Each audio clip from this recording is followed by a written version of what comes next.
Jay Walker, if you could give away all your money right now, today, where would you donate it and why? You know, I'd have to give a great deal of thought to that. I have no ready answer, but I'd have to think about it, to be honest. Deliberate guy that you are. You know, I can be as impulsive as the next guy, but if you say give away all my money, I'd probably have to give some real thought to it. How would you characterize the way you donate your philanthropic activities as different from everybody else? I doubt my philanthropic activities are different from everybody else. I diversify in a variety of ways. Between my wife and myself, we generally invest in those causes that we are hands-on involved with. So that, given my age, seems more appropriate. I expect that as I get on in years, if I'm fortunate, that will change, since my energy levels and activity levels will undoubtedly be affected by age. So at this stage of my career and of my wife's career, we're pretty much focused on the things where we're doing things. I also invest a lot in my own activities. I'm the curator of TEDMed, and that was a sizable investment in the future of building a great asset for health and medicine. So I'm at that age where investing in myself still makes a great deal of sense. You are the prince of process patents, among many other things. Is there a way, do you think, to develop a process that you could patent for philanthropy?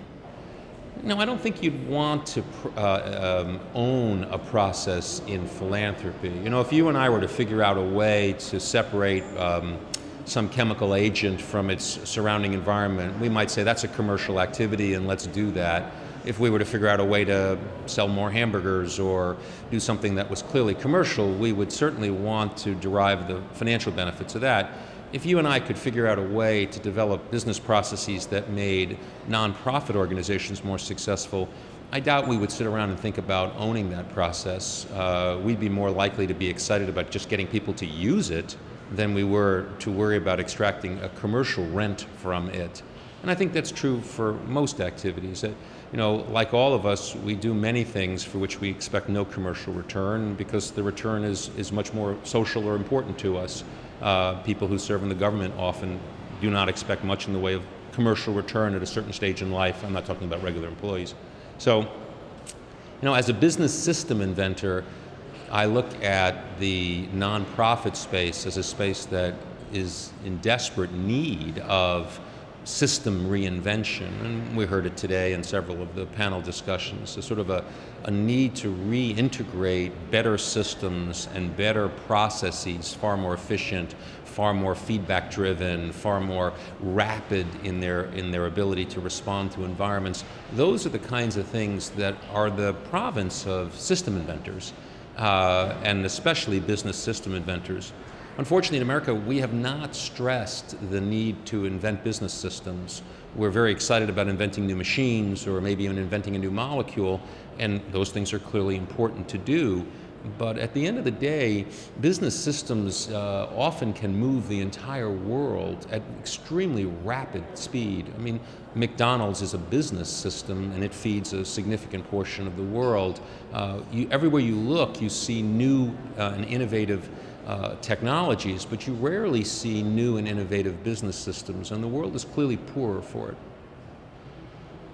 Is there anyone, philanthropist today, whom you admire above all others? You know, I don't. We all have feet of clay, and those people who want to make heroes out of others and objectify them as deities are almost always disappointed, at least in the Greek way of looking at it, so I try not to fall in that trap. However, there are many character traits of dozens of highly successful philanthropists that I do admire, and I doubt they'd be any different than the ones you admire. I tend to admire traits in people or accomplishments of people as opposed to the deity themselves. We're all human.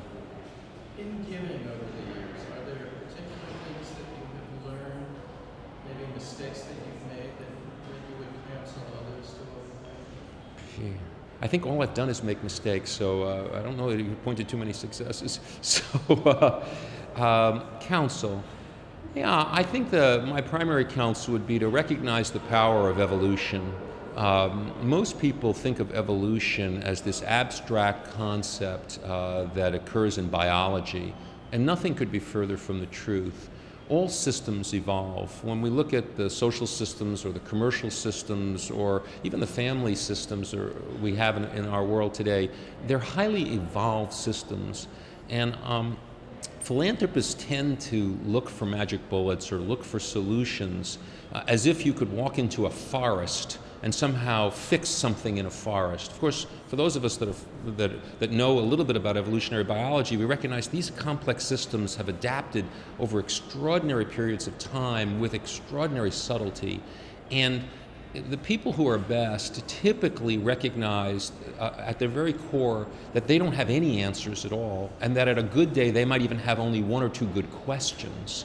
And if you walk into a forest, you're suddenly faced with questions. If I were to tell you that this forest was dysfunctional in some critical way, you wouldn't just start chopping down trees or spraying pesticides or maybe growing a crop or changing the course of a river or damming something. You would recognize, no, this forest is a complex adaptive ecosystem. Well, most of the problems we face in the world today are just like that. And yet very few of us look at it that way. And as a result, we waste a great degree of energy and resources thinking that if only I were to do this, I could fix that. I think Oprah talked a little bit about it this morning when she talked about this endless series of failures she did because she didn't even appreciate that the results that she was seeing were driven 3 or 4 or 5 levels down in much deeper root systems that are creating these emergent properties. Philanthropists, of course, are almost always, without exception, well-meaning people or organizations, but well-meaning when it comes to understanding evolutionary systems is really not very helpful. It's certainly nice, but not very helpful. We need a humility and a real appreciation of the complex adaptive nature of the problems we face if we as philanthropists want to possibly start changing the underlying factors that are driving the systems we see. What prompted you to get involved in giving at first? I think all people give based on a value set. I'm assuming they're not, they're not egotistically driven. Assuming that there's not some personality disorder. I think there's plenty of giving that's driven by personality disorder, and that's very nice, but not very helpful. But I think the vast majority of giving is not, especially America, a society of givers. There's not a personality disorder issue. It's a social, cultural issue. You're raised in a family for which values of giving are part of the values of the family. That can come from your faith, your religious faith. It can come from the role models of your parents who clearly demonstrated giving as a part of their lives, or your grandparents as their lives. Giving is a learned action. I think humans are basically generous at their core, but I think giving is a learned skill. And if you have role models who are giving people, and they can be family, they can be religious, they can be corporate, they can be teachers. Most people saw a teacher in their lives who gave to them, and they felt passing it forward was the honest and honorable thing to do. I don't think I'm any different in that. So I think most of us, and it's why America is such an amazing country, we have a history in our nation of giving, whether that's barn raising or helping our neighbors or not counting on a government to do everything for us, or not counting on our Lord to do something for us. This is very much in our national fabric. And I think most of the world looks to America in amazement that we have such a culture. And I think it's why America leads the world in demonstrating that charitable activity is an individual, personally driven thought within a cultural context, and it's one of the great things about our country. Last question. You're a scientist, as everyone knows. Is there an emotional story about giving, either from your own experience or something that you have heard that you'd like to pass along? Well, I think all giving is emotional. No story comes to mind, but I think the one that, if I were to sort of talk about a story, I would talk about my own daughter, who teaches at an inner city school in Washington, D.C. It's her 3rd year teaching special ed. And my wife and I often look at ourselves and go, wow, where did that come from? You know, which is a sense of pride, don't get me wrong, but it's a sense of, you know, we live in a world where even the children of the most privileged and fortunate people in our society do not feel the least bit of discomfort in saying, you know what, I'm just going to go right to the bottom of society and spend a few years and see if I can't make a difference in some way that matters. Now, you know, when your daughter, in my case, is going to work in an inner city ghetto environment, which is an incredibly dangerous place for somebody who hasn't grown up in that kind of environment, and understand that, you know, as a father, your first reaction is, you're going to do what? Okay.